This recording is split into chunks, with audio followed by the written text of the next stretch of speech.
life. Intellectually, if you make mistakes, you have to deal with that yourself. But if you make mistakes on making decisions about what you do with your own body, you can suffer the consequences. But if you once embark on this notion, as our country has now for hundreds, not 100 years essentially, that we have reneged on this and assume that the government will protect us from ourselves, a very dangerous notion. If the government assumes that its responsibility is to protect you from yourself, it has to deal with every habit you engage in. And it is impossible to do that and still have a free society. The free society is a wonderful thing because I see it as opening up the opportunities for creativity. But if we accept this notion that the government should tell us how to run our lives, the most important impractical result of this is that it destroys the productivity of all of us. It means that we will be poorer.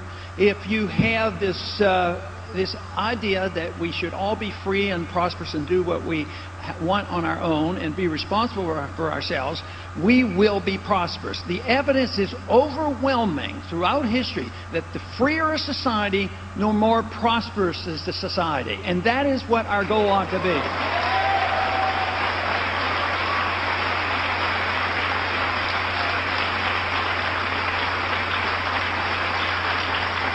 Now, there are many who challenge these notions, all the way from the extreme communist, socialist viewpoint to the extreme welfarists who believe that the government has to regulate the economy for the benefit of one group over another. But it does create the greatest prosperity, but one of the hardest parts for people to accept is if you have a free and prosperous society where you can use your own incentives to advance yourself, guess what? You don't have an equal society. And that is sometimes hard for people to understand. But if the results are that you have the most prosperity, you have the largest middle class, you have the best distribution of wealth, by far it is the best system to argue for and to work for.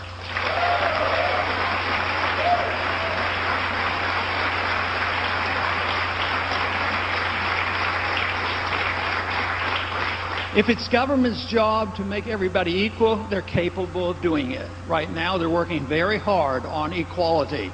But guess what? We're working on equality of poverty. That's what we're working on, unfortunately.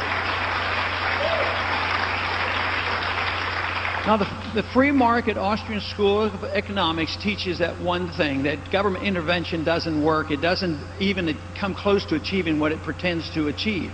But there's one other basic principle when it comes to monetary policy. Any society that embarks on the destruction of their currency, that is, by inflating the currency, increasing the money supply without anything behind the currency itself, and devaluing the currency, there's essentially always a transfer of wealth from the middle class, from the poor, to the wealthy. And just think of this today. What's the main complaint? There's a large segment who are hurting, and there's a small segment is getting very, very wealthy. Now, I see this as very, very important and also a little risky in how we deal with this. Because there are, in a free society, I said it was unequal, and there'll be some rich and some poorer.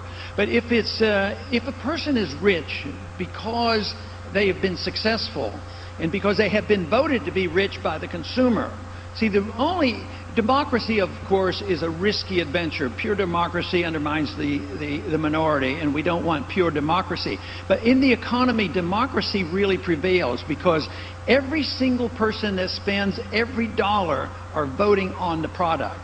And that means if we could have a society where nobody got special privileges, where nobody got benefits, nobody got the edge by government force and government contracts, and then somebody is capable because they're bright and they'll work hard and produce a product that we, the consumer, likes, that individual, if he becomes wealthy, we have voted him his wealth. We have voted him the wealth because we like his product. But if an individual becomes wealthy because they have an inside track to easy money and easy credit, and also when they gamble with this money in the derivatives market and they go broke, and then they go crying to the government and say, look, we're broke. If you don't bail us out, there's going to be a depression. Give us more money. If that happens, if they got rich the wrong way and then they get bailed out the wrong way, they deserve a lot of criticism.